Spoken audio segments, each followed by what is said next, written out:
Here we go. We have a question, Kadane's algorithm. So we have given an integer array ARR. We need to find the contiguous subarray containing at least one number that has the maximum sum, and we need to return the sum. So in this first example, the maximum subarray is 9. If we include the first three elements, so the answer is 6. Then if we include this minus 2, so it will become 6 minus 2, 4.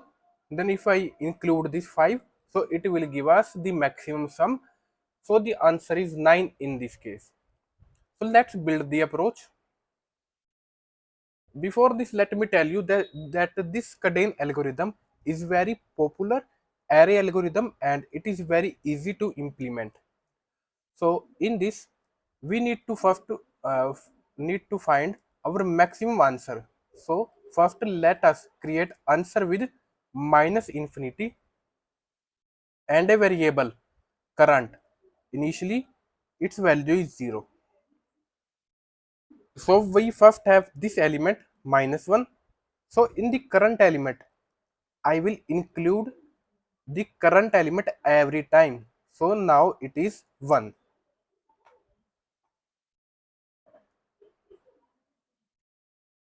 So we need to find the maximum answer. So I will update my answer if this current variable is greater than answer. So now our answer contains 1.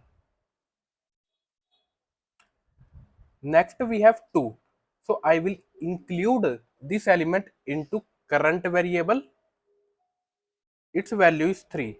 So we also need to update our answer variable if our current variable is greater, which means till the till this current index we have a value which is greater than previous value. So in this case the answer is 3 now. Next we have 3. So include this 3 element into current. So it will give us 6. Next we need to update our answer. Answer is 6. Next we have minus 2. So we add this element into current variable. So now the value is 4. So our answer contains the maximum value already. So we don't need to update our answer variable. Next we have 5. So I will include the 5 element. It is 9. So this is the greater element. So I will update my answer. So now we don't have any element, and at the end we will return our answer. So that's about the first example. Let's tackle the second example. Current value is 0 and answer value is minus infinity. We first have this value, so it is minus 1. Now we have minus infinity, so it is smaller than current value, so answer is minus 1. So here we can see till now we have maximum, we have minimum, we have negative values. Till now we have negative values.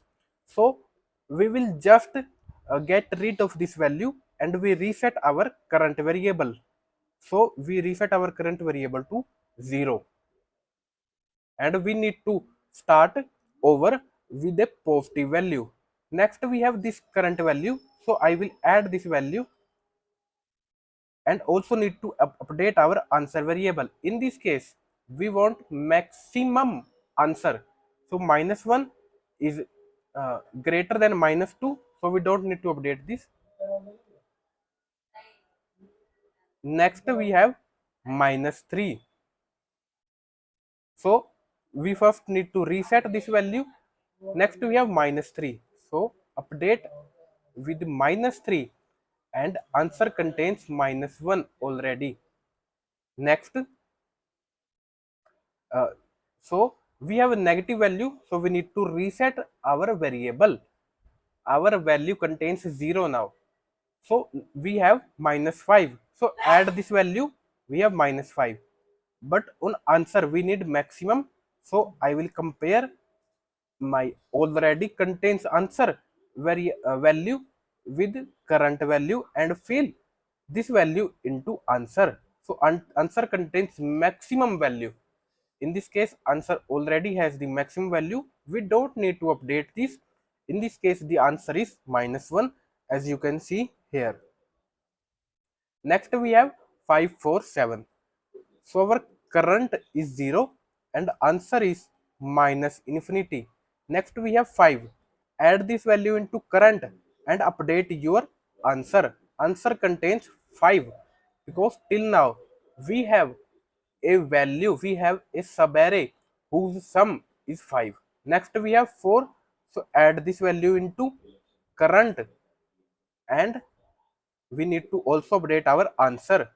Answer contains 9. Next we have 7. So plus 7, I think it is 16. So our answer contains 16 now because current value is greater. So in this example, we have answer as 16. So that's about the approach. We only need to reset our current variable when its value is negative and we reset its value to 0. So let's code this. So in this we have long, so we need to uh, take a data type long. We have a variable named current sum and a maximum sum. Maximum sum is our answer. We first need to initialize with minus infinity. We iterate with every value and add this value into current sum. If this current sum is greater than maximum value, then we need to update our maximum answer. That's about it. And if our current sum is goes to negative, then we need to reset our current sum. That's about it. It's a simple algorithm, and at the end we need to return our maximum answer. So let's submit this.